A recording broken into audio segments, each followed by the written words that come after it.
በስመ አብ ወወልድ ወመንፈስ ቅዱስ አሃዱ አምላክ። በስመ አብ ወወልድ ወመንፈስ ቅዱስ አሃዱ አምላክ።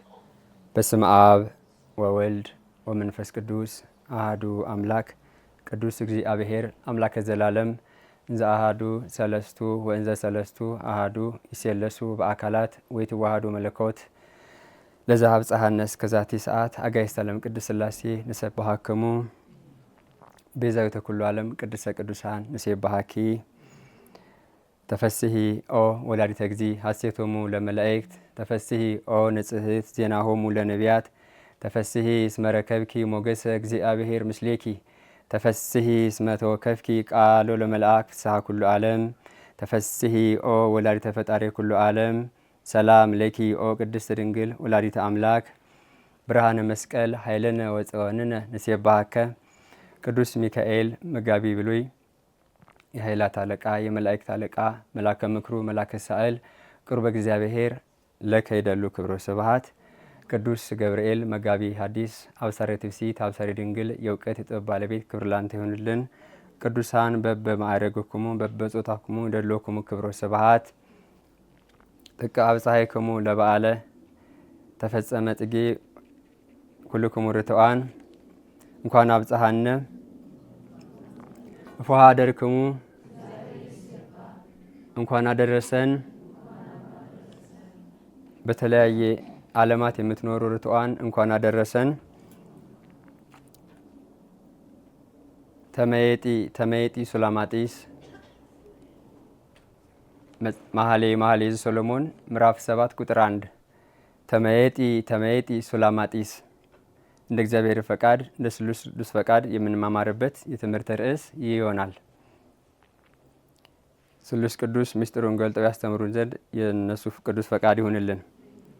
ቅድስተ ቅዱሳን ወላዲተ አምላክ የስደቷ ፍጻሜ ተፈጸመ ጽጌ ላይ ስለደረስን ክብር ለሷ ይሁንልን። ተመየጢ ሱላማጢስ። ይህንን የዘመረው ጠቢቡ ቅዱስ ሶሎሞን ነው። ከመዝሙር ሁሉ በሚበልጠው መኃልየ ከመኃልየትም በሚበልጠው መዝሙሩ ስለ ወላዲተ አምላክ የዘመረው መዝሙር ነው። ሱላማጢስ ሆይ አንቺ ሱላማጢስ ሆይ ተመለሽ ተመለሽ። በአማርኛ ቅድስተ ቅዱሳን ወላዲተ አምላክ ከቅዱሱ ልጇ ከመድኃኔዓለም ጋራ በሊቀ መላእክት ቅዱስ ገብርኤል ትእዛዝ ለጻድቁ ቅዱስ ዮሴፍ ተገልጦ ሕፃኑን ሄሮድስ ሊገድለው ይፈልጋልና እናቱና ሕፃኑን ይዘህ ወደ ግብፅ ሽሽ ብሎ አዞት ነበረ። በብስራተ ቅዱስ ማቴዎስ ምዕራፍ 2 ላይ ተመዝግቦ ይገኛል። በዚህም ጊዜ ቅዱስ ዮሴፍ አረጋዊ ጻድቅ ምንም ጥያቄ ሳይጠይቅ ሳይጠራጠር ሊቀ መላእክት ቅዱስ ገብርኤል ያዘዘውን ትእዛዝ ተቀብሎ ቅድስተ ቅዱሳን ወላዲተ አምላክን ይዞ ወደ ግብፅ በረሃ ተሰዷል። እኔ እስከምነግርህ ድረስ በዚያ ተቀመጥ ነው ያለው። እኔ እስከምነግርህ ድረስ መች ነው የምትነግረኝ? በምን ያክል ጊዜ ነው የምንቆየው? ጥያቄዎች አላነሳም። ቅዱስ ዮሴፍ ቅዱስ አባት ነው። ቅዱስ መልአክ ቅዱስ ገብርኤል መጋቢ ሐዲስ ያዘዘውን ትእዛዝ ተቀብሎ ስደታቸውን ወጠኑ ማለት ነው። እንግዲህ እስኪ እኔ እስከምነግርህ ድረስ ብሎት ነበረ። ከዛ በኋላ ደግሞ ቅዱስ ገብርኤል ሕፃኑን የሚፈልገው እርጉም ሄሮድስ ሞቷልና ተመለስ አለው ቅዱስ ገብርኤል። በዛም ጊዜ ዛሬ ተፈጸመ ጽጌ ወላዲተ አምላክ ሀገሬኪ ኢትዮጵያ እትው እያልን የምንዘምረው ወደ ሀገሯ የመጣችበት ዕለት ነው ማለት ነው። ቅዱስ ገብርኤል አዞ እንግዲህ ስንሰደድም በእግዚአብሔር ፈቃድ ነው፣ ስንመለስም በእግዚአብሔር ፈቃድ ነው፣ ስንኖርም ስናልፍም በእግዚአብሔር ፈቃድ ነው። ከዚህ የተነሳ ነው በትንቢት መነጽር ጠቢቡ ሰሎሞን ይህንን የዘመረው ተመየጢ ሱላማጢስ። ሱላማጢስ ማለት ሰላመ ሰጣዊት ማለት ነው። ሰላምን የምትሰጥ ከዚህም የተነሳ ነው ቅድስተ ቅዱሳን ቤዛዊት ዓለምን ሰላማዊት ሰላም ለኪ የምንላት።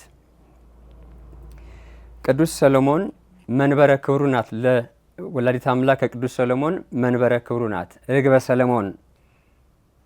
ሰሎሞን የሰሎሞን ርግብ፣ የሰሎሞን ሰላም፣ የሰሎሞን መረጋጋት መንግስቱ የጸናው በቅድስተ ቅዱሳን በወላዲተ አምላክ ነው። አስቀድሞ ልበ አምላክ ክቡር ዳዊት ልጄ ሆይ ሰው ሁን ብሎ መክሮት ነበረ።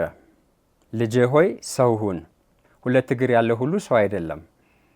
እግዚአብሔርን የሚያመልክ እግዚአብሔርን የሚሰማ በእግዚአብሔር ሕግና ስርዓት የሚመራ ያ አይነት ሰው እሱ ሰው ይባላል። አሁንም ደግሞ ልበ አምላክ ቅዱስ ዳዊት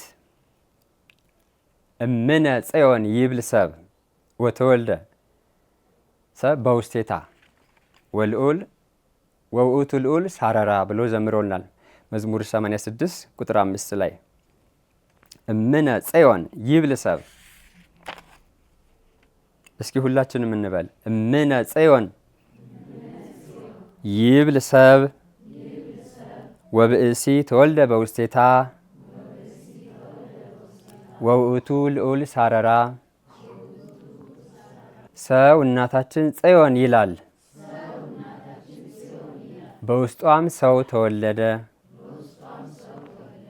እሱ ልዑል መሰረታት አጽንቷታልና። ለቅድስተ ቅዱሳን ለቤዛዊተ ኩሉ ዓለም የተነገረ መዝሙር ነው። ልበ አምላክ ክቡር ዳዊት ነው አስቀድሞ በትንቢት መነጽር እየዘመረ ስለ ቅድስተ ቅዱሳን ስለ ወላዲተ አምላክ የዘመረው። ሰው ሁሉ እናታችን ጽዮን ሆናል። ሰው የሆነ ነው። አሁን ትውልዱ አውሬ ሆኗል። ትውልድ የሆነ አውሬ፣ ጅራታም የሆነ ሰው መሰል ፍጥረት። ሰው የሆነ ግን እንደዚህ ሰው እምነ ጽዮን ይላታል። አማናዊት ጽዮን ቤዛዊተ ኩሉ ዓለም ወላዲተ አምላክ የበጉ ዙፋን መሰረተ ሕይወት ምክንያተ ድኂን ልጄ ሰው ሁን ብሎታል። በመጽሐፍ ቅዱስ እንደ ቅዱስ ዳዊትና እንደ ልጁ እንደ ንጉስ እንደ ጠቢቡ ሰሎሞን ወላዲተ አምላክን ያመሰገነ የለም። ገና ከብዙ ሺህ ዓመት በኋላ ነው ወላዲተ አምላክ የምትወለደው። አሁን ግን በሐዲስ ኪዳን በሚስጥረ ስጋዌ ሁሉ ነገር ተገልጾልን የአስተራዊ ዘመን ሆኖ ወላዲተ አምላክን የሚገፋት ብዙ ነው፣ የምናውቀው ነው። ስዕል አድኖ የሚያቃጥል ከሆነ እሱ ሰው አይደለም። እሱ እምነ ጽዮን ማለት አይችልም። ከትውልዱ ልቦና ርቃለች ወላዲተ አምላክ። ራሱ ትውልዱ ነው ያራቃት። ለዚህም ነው ተመየጢ ተመየጢ ሱላማጢስ ልንላት ይገባል። ተመየጢ ተመየጢ አዳምና ሔዋን ወደ መርገም ምድር ወርደው ነበረ። ከዚህ በፊት እንደተነጋገር ነው የአዳምና የሔዋን መሰደድ መድኃኔ ዓለምና ቤዛዊተ ኩሉ ዓለም ካልተሰደዱ አይመለሱምና ነው። መድኃኔ ዓለም ለምን ተሰደደ ስንል ርጉም ሄሮድስ ያለ ጊዜው እንዳይገድለው ነው። መድኃኔ ዓለም በጊዜው ጊዜ ነው የሚሞተው የሚያልፈው ሕይወቱን ለኛ የሚሰጠው። ስለዚህ ያለ ጊዜው እንዳይሞት ተሰደደ። አንድ የቅዱሳንን ስደት ሊባርክ ተሰደደ። አዳምና ሔዋንን ከሲኦል ሊያወጣ ተሰደደ። ትውልዱን ሁሉ የወላዲተ አምላክ መሰደድ አሁን ተመየጢ ተመየጢ ተመለሺ ተመለሺ ለእልፍ ዘመናት ትውልዱ ሁሉ በአውሬው አገዛዝ ነበረ። ስለዚህ ከዛ ከሲኦል ትውልዱ ሁሉ የወጣው በወላዲተ አምላክ ነው። አይደለም እንዴ? ያንን በትንቢት መነጽር ጠቢቡ ሰሎሞን ሲዘምር ተመየጢ ተመየጢ ብሎ ዘመረ። ተመለሽ፣ የሰላም እናት፣ የፍቅር እናት፣ የሕይወት እናት፣ የብርሃን እናት፣ የስትንፋስ ሁሉ እናት ወላዲተ አምላክ ወደ ሕይወታችን ትመለስ። በክፉ ስራችን በክፉ ምግባራችን ስለራቀችን፣ በእርግጥ እንደኛ ክፋት አይደለም እንደ ርቱዓን ግን ከሌላው ትውልድ እጅግ ርቃለች። ትውልዱ ተመየጢ ተመየጢ ሊል ይገባዋል። ሰላመ ሰጣዊት ኢትዮጵያዊው ሊቅ የዜማ ደራሲ ቅዱስ ያሬድ ማህሌታይ ይህንኑ መዝሙር ዘምሮታል። እንደዚህ ይላል። ተመየጢ ተመየጢ ሱላማጢስ ወንራይ ቢኪ ሰላመ፣ በአንቺ ሰላምን እናይ ዘንድ ተመለሽ ተመለሽ። ቤዛዊተ ኩሉ ዓለም ወደ አገሯ ትመለስ፣ ወደ ቅድስት አገሯ ወደ አስራት አገሯ ትመልከት ትመለስ፣ ወደ ትውልዱ ትመለስ፣ ወደ ቅድስ መቅደሱ። ብዙ የሚያገለግሏት አባቶች ርቀዋል፣ ተሰደዋል በክፉዎች ምክንያት። ወደ እነሱ ትመለስ፣ ያለሷ የሚሆን ነገር የለምና። እንግዲህ መድኃኔ ዓለም ሲሰደድ ትንቢትን ለመፈጸም ነው። አስቀድሞ ነቢየ ልዑል ቅዱስ ኢሳይያስ በምዕራፍ 19 ቁጥር 1 ላይ እንደዚህ ብሎ ጽፏል። ይህንንም በትንቢት መነጽር ነቢያቱ ያዩት። እነሆ እግዚአብሔር በፈጣን ደመና እየበረረ ወደ ግብፅ ይመጣል፣ የግብፅንም ጣዖታት በፊቱ ይርዳሉ፣ የግብፅም ልብ በውስጡ ይቀልጣል። ግብፃውያንንም በግብፃውያን ላይ አስነሳለሁ፣ ወንድምንም በወንድሙ ላይ፣ ሰውንም በባልንጀራው ላይ፣ ከተማንም በከተማው ላይ፣ መንግስትንም በመንግስታት ላይ አስነሳለሁ ተብሎ ተጽፏል። እግዚአብሔር በፈጣን ደመና እየበረረ ይመጣል። ፈጣን ደመና የተባለችው ወላዲተ አምላክ ናት። በሷ ላይ በዘባኗ ተጭኖ ታዝሎ መሰደዱን ሲያጠይቅ ነው። አንቲ ውእቱ ደመና እንተ አስተርአየኪ ለነ ማየ ዝናብ፣ ቅዱስ ኤፍሬም በውዳሴ ማርያሙ የዘመረው አንቲ ውእቱ ደመና እንተ አስተርአየኪ ለነ ማየ ዝናብ፣ አማናዊት ደመና አማናዊት ዝናብ የታየብሽ፣ እውነተኛ ደመና የታየብሽ አማናዊት ዝናብ አንቺ ነሽ። መድኃኔ ዓለምን የህይወትን ዝናብ የሰጠች ህይወትን የሰጠች ወላዲተ አምላክ እሷ ስለሆነች እነሆ እግዚአብሔር በፈጣን ደመና ተጭኖ ወደ ግብፅ እየበረረ ይመጣል። ስደቷን ነው። ወላዲተ አምላክ እየሮጠች ነበረ። ሁሉን ታሪኩን የምናውቀው ነው። እርጉም ሄሮድስ በተነሳ ጊዜ ሕፃኑን ሊገለው ገና የ2 ዓመት ሕፃን እያለ እየበረረች ነው ሄደች ወላዲተ አምላክ። አሁን እኛ ጉዞ ተጉዘናል አይደል? በየአቅማችን ይህ ጉዞ ለማስታወስ ያክል ነው። እውነት ነው።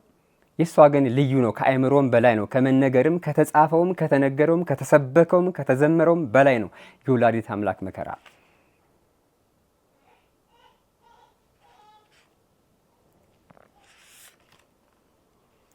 ሰላመ ሰጣዊት ሰላምን የምታሰጥ የሰላም ምልክት። እነሆ ጌታ ራሱ ምልክት ይሰጣችኋል። ጌታ ራሱ እግዚአብሔር ምልክት ይሰጣችኋል። ድንግል በድንግልና ትጸንሳለች፣ ወንድ ልጅም ትወልዳለች፣ ስሙንም እግዚአብሔር ምስሌነ ትለዋለች። ለዓለሙ ሁሉ ለአዳም ሁሉ ቤዛ የሚሆን ቤዛ ኩሉ ዓለም መድኃኔ ዓለም እግዚአ ሰማይ ወምድር ንጉሠ ነገሥት የሕይወት ወደብ መድኃኔ ዓለም ለሚያምኑበት ሁሉ ሕይወት የሆነ አምላክ ያለ ጊዜው ጊዜ እንዳይሞት ይዛው ተሰደደች። ደግሞም ቅዱስ ሆሴዕ በትንቢቱ በምዕራፍ 11 ቁጥር 1 ላይ እነሆ ልጄን ከግብፅ ጠራሁት ተብሎ ተጽፏል። ያንን ትንቢት ይፈጸም ዘንድ ነው። እያንዳንዷ በመጽሐፏ የተቀመጠችውን ሁሉ መድኃኔ ዓለም ፈጽሞታል። ሁሉ ተፈጸመ ያለው በመስቀል ላይ ለዚህ ነው። ትንቢትን ሁሉ ምሳሌን ሁሉ የተነገረውን ሁሉ እነሆ ተፈጸመ አለ። ሕይወቱን ለኛ ሲሰጥ ክብር ለሱ ይሁንና እግዚአብሔር በፈጣን ደመና እየበረረ ወደ ግብፅ ይመጣል። የግብፅንም ጣዖታት ያቀልጣል። የግብፅም ጣዖታት በፊቱ ይርዳሉ። ግብፅ በጣዖታት የሞላች ሀገር ነበረች። ያንን ጣዖታቸውን አጥፍቶ ሊባርካቸው ስለነበር ነው። አንድም የነ ቅዱስ አብርሃምን የነ ቅዱስ ዮሴፍን የልጅ ልጆቹን ስደት ያንን ሲባርክላቸው ነው። እና አሁን ትውልዱ ወላዲተ አምላክን ከልቦናው አርቋታል። ያለሷ ደግሞ ሕይወት የለምና ተመየጢ ተመየጢ ሱላማጢስ ሊላት ይገባል። እኛም ልንል ይገባል።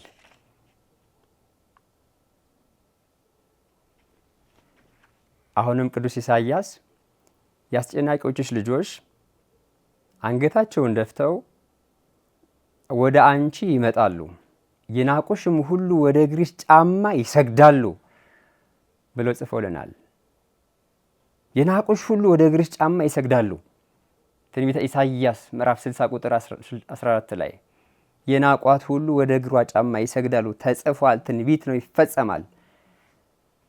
ሰማይና ምድር ያልፋል፣ ቃሉ አያልፍም። አይደለም? ርቷን አንድ ላይ ነን። የናቁሽ ሁሉ ወደ እግርሽ ጫማ ይሰግዳሉ። ስለዚህ ወደ እሷ ምን ሰግድ ከሆነ ትውልዱ የናቃት ሁሉ ያመፀው ትውልዱ ሁሉ ወደ እሷ የሚሰግድ ከሆነ እሷ ወደ ትመለሳለች። እሷ ሰላማዊት ናት። ያለ እሷ ሰላም አይገኝምና እንኳን የአዳም ዘር ቅዱሳን ኃያላን መላእክቱ እኮ በእሷ ይመካሉ እኮ። ይእቲ ተአቢ እም ኪሩቤል ወተፈደፈድ ሱራፌል። ይህች ከኪሩቤል ትበልጣለች፣ ከሱራፌልም ይልቅ የመወደድ ግርማ የመፍራት ግርማ አላት። አውሬው ራሱ ይመካባት የለም? እየተነገረን አይደለም? ርቷን አውሬው ራሱ ይመካባታል። እንኳን ደካማ ውስጥ የሰው ዘር ተመየጢ ተመየጢ ወንርአይ ቢኪ በእንተ ሰላመ ሰጣዊት ልንላት ይገባል። አባ ጊዮርጊስ በአርጋኖኑ ሰማይ ስላንቺ ተሰራ፣ ምድርም ስላንቺ ተመሰረተ፣ ድንግል ሆይ ሁሉ ስላንቺ ሆነ፣ ያላንቺ የሆነ ግን የለም ነው።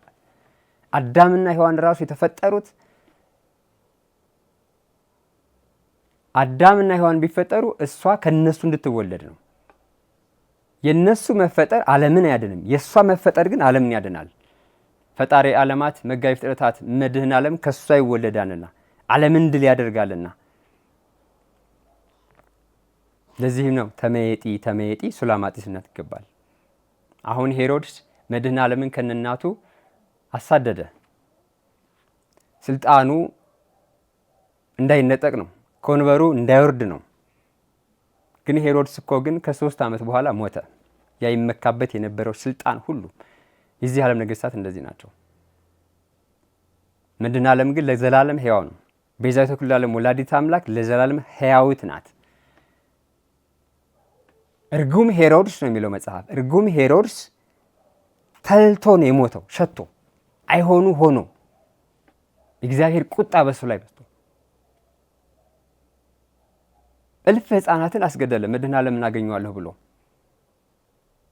2 ዓመትና ከዛ የሚያንሱትን ሕፃናት አስፈጀ ነው የሚለው መጽሐፍ። ግን እንደ እንስሳ ተጥሎ እንደ ሞተ እንስሳ ተልቶ ነው የሞተው። ሕፃኑንና እናቱን የሚፈልጉት ሞተዋልና ዮሴፍ ሆይ ወላዲተ አምላክ ይዘህ ተመለስ የተባለው በ3 ዓመት ልዩነት ውስጥ። የዚህ ዓለም ነገስታት እንደዚህ ናቸው። አሁንም ወላዲተ አምላክ ብለው የሚከተሉትን የእሷን ልጆች የሚያሳድዱ ሄሮድሳውያን ሞልቷል በምድር ላይ። ስላንተ ቀኑን ሁሉ እንገደላለን፣ እንደሚታረዱን በጎች ተቆጠርን አለ ብርሃነ ቅዱስ ጳውሎስ። ቀኑን ሁሉ በዘመናችን ሁሉ እንገደላለን፣ እንደሚታረድን በግ። እንደ በግ ሰው ክቡር ነው፣ ግን ጨካኞች እንደ በግ ያርዱታል። መድኃኔዓለም ስለተከተል ብቻ እግዚአብሔር የሚባለውን ቅዱስ አምላክ ስላመን ስለተቀበልነው ብቻ ወላዲተ አምላክ የአምላክ እናት ናት ስላልን ብቻ ይሄ እንዳለብን ጽፏል። ስላንተ ቀኑ ሁሉ እንገደላለን እንደሚታረዱን በጎች ተቆጠር። የሰው ልጅ እንደ በግ ሲታረድ ስለ አምላኩ ብሎ ቅዱሳን ግን ያለፉት አስቀድሞ ስለ ወላዲተ አምላክ የተነገረው አሁን ልበ አምላክ ክቡር ዳዊት የዘመረው መዝሙር በመዝሙር 36 ከቁጥር 35 እስከ 35 እንደዚህ ተቀምጧል። በትንቢት ነው። ሀጥ ከፍ ከፍ ብሎ አየሁት፣ እነሆ እንደ ሊባኖስ ዝግባም ለምልሞ አየሁት፣ ብመለስ ግን አጣሁት፣ ፈለኩት አላገኘሁትም። ሀጥ ሄሮድስ ለሱ የተነገረ ነው። ሀጥ ከፍ ከፍ ብሎ አየሁት፣ እንደ ሊባኖስ ዝግባም ለምልሞ አየሁት። የዚህ ዓለም የአሕዛብ ነገስታት ናቸው። ብመለስ ግን አጣሁት፣ ፈለኩት አላገኘሁትም። ወላዲተ አምላክ ስትመለስ ሄሮድስ የለም፣ ያ ሁሉ ሺህ ሰራዊት የለም፣ ጠፍቷል። እግዚአብሔር በቁጣው መቅሰፍት ስለቀሰፈው ነኮቲባ እነተእማር ተነስተዋል፣ በነሱ ላይ ጠፍተዋል። ወደ ዝንጀሮ የተቀየሩት የቤታቸው ውሻ ነው እያሳደደ ወደ ገደል ይሄዱት። በአምላክና በአምላክ እናት ላይ የተነሱት ኃጢአተኛ ሁሉ ጊዜ ከፍ ከፍ ይላል። የዚህ ዓለም የአሕዛብ ነገስታት በምድር ላይ በቅድስት ቤተክርስቲያን ላይ በኢትዮጵያ ላይ በርቱዓን ላይ ከፍ ከፍ ይላሉ። ስልጣናቸውን እጃቸውን ይጭናሉ፣ ግን ይጠፋሉ።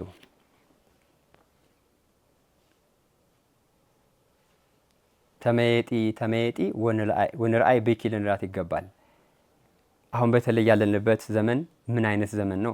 ከኖህ ዘመን የባሰ ዘመን ነው። በኖህ ዘመን ምድር በፈላ ውሃ ነው የገነተረችው አይደለም? 8 ሰው ብቻ ነው የቀረው። ግን ከኖህ ዘመን የባሰ ዘመን ያለንበት ዘመን።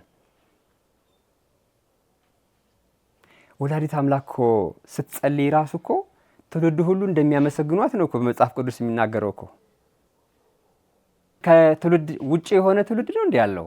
ናሁ እምይእዜሰ ያስተበጽኡኒ ኩሉ ትውልድ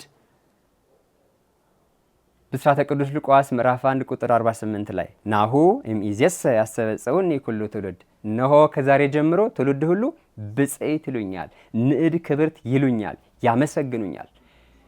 በሰማያዊ በቅዱስ ገብርኤል በምድራዊዋን በቅድስት ኤልሳቤጥ ብቻ ተመስግኜ አልቀርም፣ ገና እስከ ዕለተ ምጽአት የሚመጣ ትውልድ ሁሉ ያመሰግኑኛል ብላ ዘምራለች። ግን አሁን ከትውልድ ውጭ የሆነ ነው መጣ። ትውልደ ሴም፣ ትውልደ ካም፣ ትውልደ ያፌት የቅዱስ ኖህ ልጆች ናቸው። ትውልድ ያ የጠፋው ትውልድ እንደገና በእነሱ ነው ምድር የሞላው። ስለዚህ ከዚህ የመጣው ትውልድ ሁሉ ያመሰግኑኛል። የጠፋው ጠፍቷል። ተመየጢ ተመየጢ ወንርአይ ብኪ፣ ከመከራ ከስደት የምትመልሰን እሷ ስለሆነች በነፍስም በስጋ መጠጊያ ጽዮነ ነፍስ ጽዮነ ስጋ፣ ጽዮን የምንላት እዛ ነው። ጽዮነ ስጋ ጽዮነ ነፍስ፣ ጽዮነ ኃጥአን ጽዮነ ጻድቃን ስለሆነች ወላዲት አምላክ አሁን ዛሬ ይህን በዓል ስናከብር ከስደቷ የተመለሰችበት ቀን ነው። በመልአኩ በቅዱስ ገብርኤል ምክንያት ትእዛዝ አዘክሪ ድንግል ለኃጥአን አይደለ ለጻድቃን አይደለ ለኃጥአን፣ አዘክሪ ድንግል ለንጹሃን አይደለ ለተዳደፉት፣ አዘክሪ ድንግል ካንቺ ጋር ሆኖ ሀገር ለሀገር በረሃብ በጥም ስለተሰደደው ስለ መድን ልጅሽ ስለ ቅዱስ ልጅሽ ብለሽ አዘክሪ ይሄን ትውልድ አስቢ። አባ ሕርያቆስ በቅዳሴ ይህን ቀደሰው። ጠፍተናል። በወላዲት አምላክ ላይ በልጇ ላይ ብዙ ትውልድ አምጿል። ግን ወደ እኔ ነይ ወደ እሷ ካልተንበረከከ ሰላምን ሕይወትን አያገኝም። ተመየጢ ተመየጢ ወንርአይ ብኪ የመከረን ያስተማረን አምላከ ቅዱሳን አጋዕዝተ ዓለም ቅድስት ሥላሴ ስለማይነገረው ሁሉ ስታው ክብር ለእሱ ይሁንልን። ቅድስተ ቅዱሳን ወላዲት አምላክ ወላዲተ መለኮት ክብር ለእሷ ይሁንልን። ቅዱሳን እንደየማያደርጋቸው ክብር ለእነሱ ይሁን። በድጋሚ እንኳን አብሮ አደረሰን። ወስብሐት ለእግዚአብሔር ወለወላዲቱ ድንግል ወለመስቀሉ ክቡር። ይቆየን፣ ይመሃረነ ወይስሐለነ በረከተ ተዋሕዶ ሃይማኖት ያጽንዓን።